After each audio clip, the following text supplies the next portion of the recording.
Buenas noches, iglesia, por doquiera ustedes están. Gracias por otra noche más de permitirnos entrar hasta la privacidad de su hogar.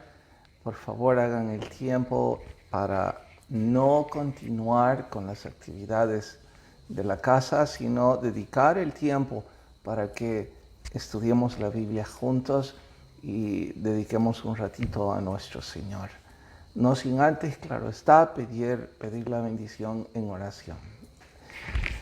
Señor, mil gracias por otra vez más que estamos deseosos de que tu Espíritu nos guíe a través del estudio de tu palabra. Gracias por tu protección, gracias por las cosas difíciles en las cuales también hemos visto tu mano guiándonos, exhortándonos. Señor, tenerte en nuestro corazón es el regalo más grande que pudimos tener. Sin esa bendición, ¿qué sería de nuestras vidas? Con tristeza y asombro noto con la recurrencia que algunos se desvían y tratan de caminar por la autopista de este mundo, distantes del hábito de estudiar tu palabra. Perdónanos por los pecados, danos la oportunidad de corregirlos y de compensarlos. Y ahora que abrimos la Biblia, por favor, ilumínanos y que tu Espíritu Santo nos guíe. En Cristo Jesús. Amén. Antes de ir a la guía de hoy, dos anuncios importantes. El primero es, tres entonces. Recuerden el verso que estamos memorizando. Reconocer que Jehová es Dios. Él nos hizo, no a nosotros mismos.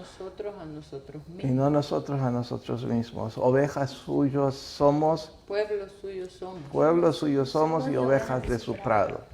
Bueno, gracias aquí a producción por corregirme. Segunda cosa importante, enriquezcan el estudio enviándonos el versículo que más les impactó en la lectura de hoy. Estamos entrando a uno de mis libros favoritos del Antiguo Testamento en cuanto a historia compete. Por favor, escríbanos y dennos su opinión, cuál de estos versos es el más enriquecedor, o si fue Salmos en buena hora. Y tercero, el próximo domingo, recuerden, tenemos la primera fiesta después de 13, 15 meses de estar maniatados en cuanto a hacer un evento evangelístico. Por supuesto que lo del desayuno para llevar, lo de la Biblia gratis, son solo pequeños ganchos que oramos sirvan para que su mamá, su abuelita, alguna vecina, alguna amiga se sienta animada a acompañarnos. Quizás en su gracia el Espíritu Santo ocupa esta frivolidad, aunque recibir una Biblia no es ninguna frivolidad como regalo, en realidad es algo valioso. Pero en fin, me refería al desayuno. Es importante que se registren esas mamás nuevas. Si no se registran vía WhatsApp o a través del teléfono, no van a poder recibir nada. Ya lo expliqué antes, estamos intentando hacer el uso óptimo de los recursos de la iglesia que hoy por hoy no están llegando como antes y debemos hacerlo con el mayor recato posible. De igual forma, queremos festejar con todas las mamás, pero también las mamás de la iglesia que van a recibir un pequeño refrigerio necesitan registrarse, o de lo contrario no vamos a poder compartirles o convidarles. Claro que el programa, que es lo más importante, sí lo van a recibir, pero no así los demás detalles. Por favor, únanse, escriban, regístrense y sean parte de todo esto. Bien, ¿tenemos ya algo? Hay un verso. Pero quizás hasta la mitad. ¿Quién de las dos chicas de producción van a darme las preguntas ahora? ¿Yo? Bueno, vamos pues. En la 1 dice, en esa época se aprobará al tener 2 mujeres. Se aprobaba el tener 2 mujeres. Estoy seguro que más de alguno de ustedes estuvo tentado a responder sí, debido a que no había suficiente población, la multiplicación era punto de honor y que haciendo eco de ello, pues no era mayor problema. Además, la cultura oriental aún hoy por hoy no lo ve como una grave falta moral, así es que lo más seguro es que sí era permitido. Bueno, tengo toda la satisfacción de decirles absolutamente no. La Biblia no aprobaba la poligamia en ninguna manera. Ya ven ustedes el caso de Abraham y otros como él, que eran monógamos, y cuando rompieron ese voto, por supuesto que se les contó como un pecado. Ahora, si alguno de ustedes está a punto de decir, pero ¿cómo es posible que Dios reprobaba eso y de relaciones adúlteras surgieran hijos como el de este caso, que estamos hablando de Samuel, un chico para bendición, que es el primer juez, el primer hombre que fue juez, sacerdote y profeta? ¿Cómo es posible que de una relación adúltera surgiera un hombre así?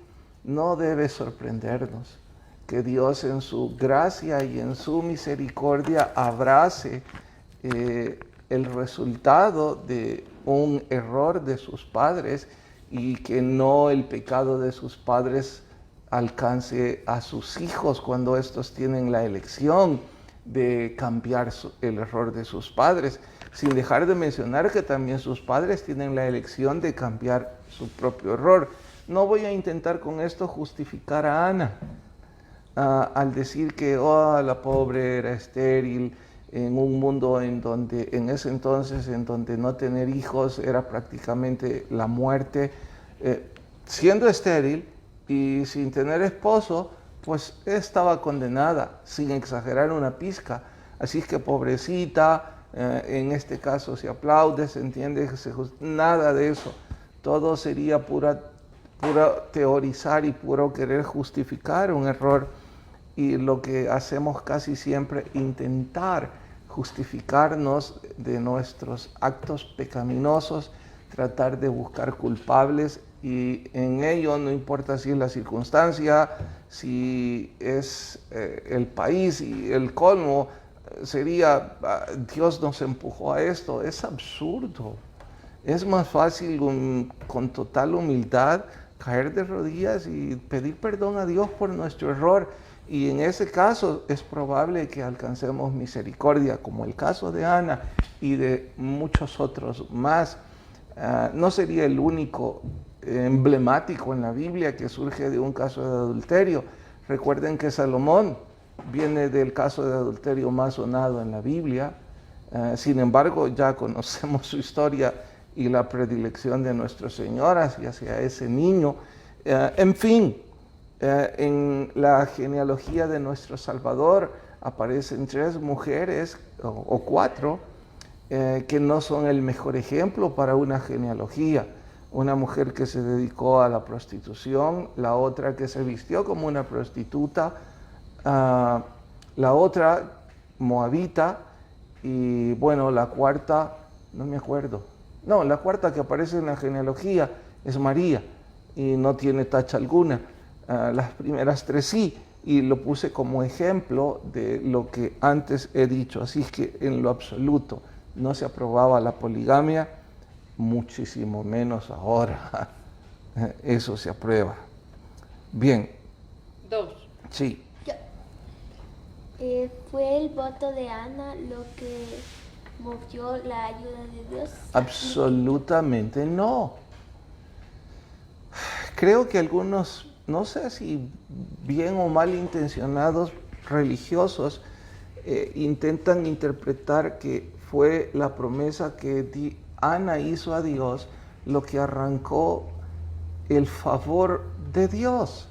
Ana llega desconsolada y le dice al Señor, te prometo que si me concedes tener un hijo, voy a dedicártelo totalmente para tu servicio.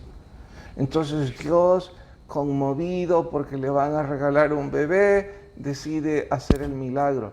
Es ridícula siquiera la reflexión o la suposición al respecto. Es como si Dios necesitara, el dador de la vida necesita que le regalen un niño. Absolutamente no, eso no fue lo que movió el favor de Dios. Lo que movió el favor de Dios, en primer lugar, es su plan soberano. En segundo lugar, es la humildad de Ana, su corazón desgarrado, su alma angustiada. Eso sí podemos creer en el espíritu bíblico que haya arrancado la misericordia de Dios y favorecerles con el Hijo.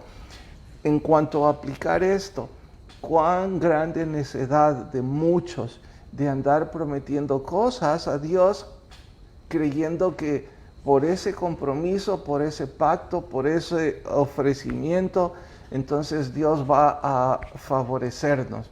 Cosas como, le he prometido a Dios dar testimonio. ¡Ah!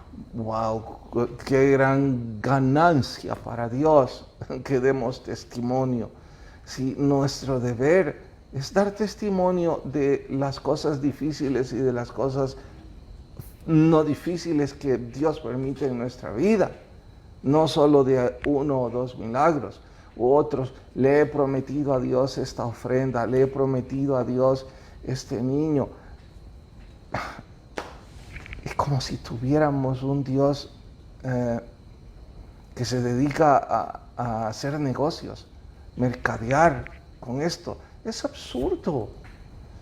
Así es que no fue el voto lo que movió el favor de Dios.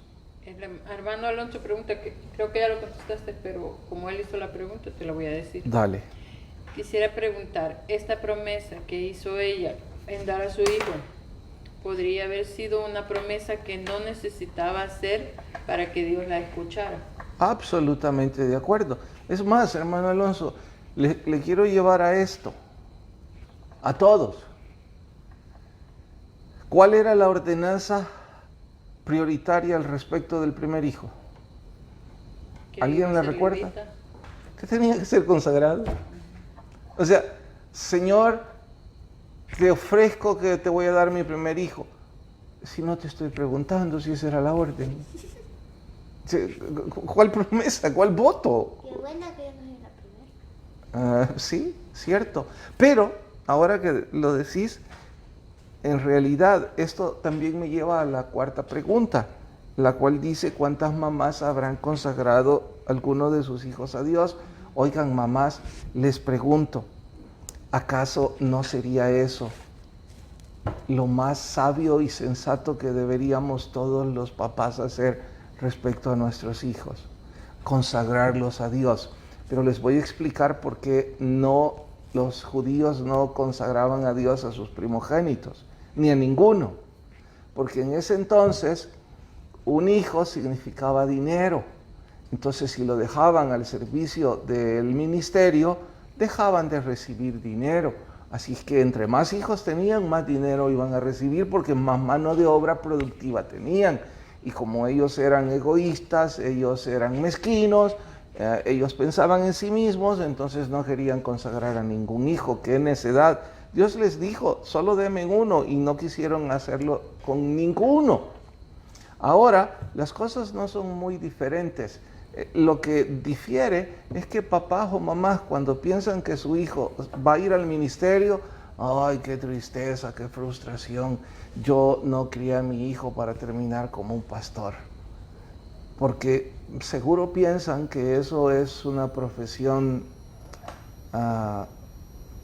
no sé qué es lo que piensan. Porque para mí ese es el honor más grande que jamás pude imaginar yo puedo recibir. No sé qué es lo que piensan, porque con humildad les quiero decir que Dios me permitió ejercer como ingeniero, Dios me permitió graduarme de auditor gubernamental. Dios me permitió aprender la construcción. No soy experto en eso, pero sé hacerlo. Dios me permitió cuando las computadoras era la dinamita, el producto estrella en Latinoamérica, el empresario para el cual yo trabajaba, él incursionó en eso, hizo mucho dinero, me abrió las puertas, me dejó manejar su empresa y aprendí al respecto. Les dije ya 5 o 6 cosas a las que me pude dedicar. Todo eso no se compara ni una pizca al enorme privilegio de ahora estar frente a ustedes intentando que crezcamos en el estudio de la Biblia. Y no se los estoy diciendo como retórica, se los digo con la amplitud de lo que esto significa.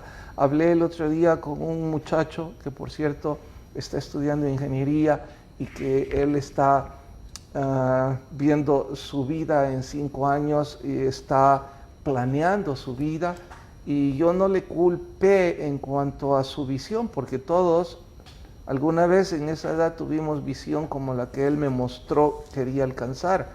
Y luego le dije, y si todo eso lo pones, incluyendo la ingeniería misma, hacia el ministerio, él me dijo un poco sorprendido, pastor, nunca lo vi de esa forma. Sí, y le dije, mira, tu carrera puede ser usada de esta manera, puede ser vinculada de esta otra, puede ser llevada a esta otra. En realidad, ahora, no estoy hablando solo para los que estudian ingeniería. Pues, ¿se imagina un médico dedicado al ministerio? Esa es la razón de que existen hospitales cristianos famosísimos en el mundo, que hubo doctores que entregaron su vida al ministerio. Esa es la razón que tenemos el tercer evangelio en la Biblia, un tratado científico, porque el doctor Lucas dedicó su carrera como científico al ministerio. Esa es la razón por la que hoy día hay muchos en la carrera misionera como médicos, porque ellos han puesto sus talentos a la gloria del Señor.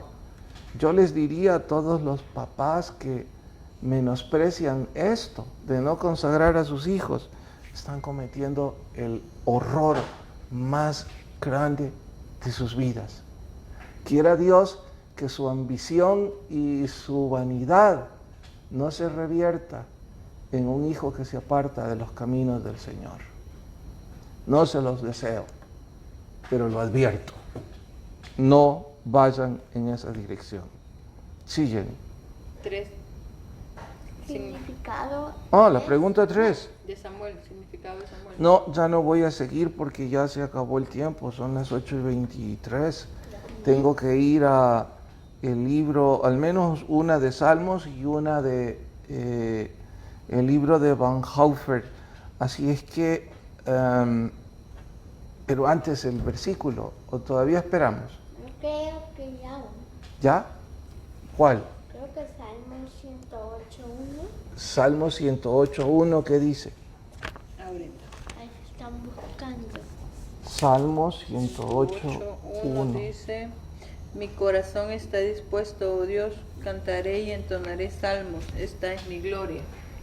Sí, y también es inmemorizable, hermoso. Mi corazón está dispuesto. De hecho, creo que está atada a la primera pregunta de Salmo, ¿verdad? Sí. Sí, que qué significa un corazón dispuesto para adorar. Bueno, que debemos mostrar la disposición para hacer eso. Que debemos tener un corazón para adorar al Señor. Y no hablamos solo de nuestro servicio, hablamos de ese tiempo de intimidad, de pasar a solas, de cantar y de alabar a nuestro Señor. Ayer o anteayer también hacíamos la pregunta de por qué el salmista está peleando con su alma, diciendo, alma mía, alaba a Jehová, como si fuera una segunda persona. Bueno, es que nuestra carne no está dispuesta muchas veces y por eso le dice el intelecto, hey, alma, es tiempo de adorar al Señor y nosotros deberíamos hacer igual. En cuanto a Bonhoeffer, a ver, Vamos con la primera pregunta del libro de Bonhoeffer. ¿Quién la va a leer? ¿Qué era lo que Lutero rechazaba? ¿Qué era lo que Lutero rechazaba? Entre otras cosas, hubo un momento en la vida del catolicismo de ese entonces en donde la obediencia se pintaba como una proeza individual. Es decir, los hombres eran obedientes porque eran buenos. ¿A quién se le puede ocurrir eso? La única manera en que nosotros podemos obedecer es porque Dios es bueno. El que alguna vez nos esforcemos por obedecer al Señor no es por proeza individual, es por gracia y misericordia de Dios que nos hace obedecer. Oigan, los que ya no son muy jovencitos, los que están en los 30 arriba, ya no se digan los que estamos 50 arriba. Ok, respóndanse esto. ¿Qué serían nuestras vidas hoy por hoy si no tuviéramos el temor y la gracia de Dios en nuestras vidas? Yo un montón de veces he pensado, lo más seguro es que yo no habría vivido hasta los 50. No lo digo como un pensamiento dramático. Empiezo desde este punto. Imagínense, me forjaron en la universidad de los años 80. Yo soy uno de esos adoctrinados por la teoría comunista marxista de los años 80 en la Universidad Nacional. Incluso también yo creo que no habría nacido, como dice la Probablemente ni siquiera hubiera nacido. Ahora, yendo ya en cuanto a mi decisión, saben, yo me habría terminado siendo parte de la guerra, me hubiese unido lo más seguro a cualquier grupo armado, por uno o por otro extremo. Toda esa doctrina que recibí en el extremo opuesto, mi papá y mi hermano eran militares, vaya locura en la que estaba. Luego, la depravación moral y sexual de mi época, hoy día es peor, pero en aquel tiempo igual. Entonces, solo es la gracia de Dios. Yo no puedo decir que fui inteligente y por eso me aparté. Obviamente, Dios en su gracia me apartó. Dios puso, qué sé yo, ángeles que yo nunca vi. Dios puso barreras que me empujaron o me detuvieron. Así que no se debe a ninguna proeza individual. Se debe única y exclusivamente a la gracia de Cristo obrando en nuestras vidas. Eso es lo que Lutero quería recalcar. Y dice que es acomodarse al mundo. Para él acomodarse al mundo es no ser renovados con la mente de Cristo. Y quise cerrar con esta pregunta porque hoy que estamos estudiando Deuteronomio se aplica perfectamente con lo que Bonhoeffer dice. Porque todos aquellos que no quieren esforzarse por obedecer esas leyes que a veces aparecen como difíciles o ¿por qué hacerlo? ¿Por qué no? Es como acomodarme a vivir como el mundo. Eso es no transformarme, como lo dice Romanos. Es no dejar que el Espíritu Santo transforme mi vida. ¿Por qué? Porque me resisto a la transformación. Bien, ahora sí vamos con el versículo. Salmos 108:1. Ya lo habíamos leído. Así es que como ya tenemos el versículo, no sé cuántos habrán registrado ya a su madrecita. Espero que algunos, nos encantaría tener mamás que no conocen de Jesús el domingo, pero oremos que sus conocidas o sus familias acepten la invitación. Mañana Icon y luego 7, 9 y 11 los cultos de costumbre. El que tenga oídos, oiga lo que el Espíritu dice a las iglesias. Pasen buenas noches todos.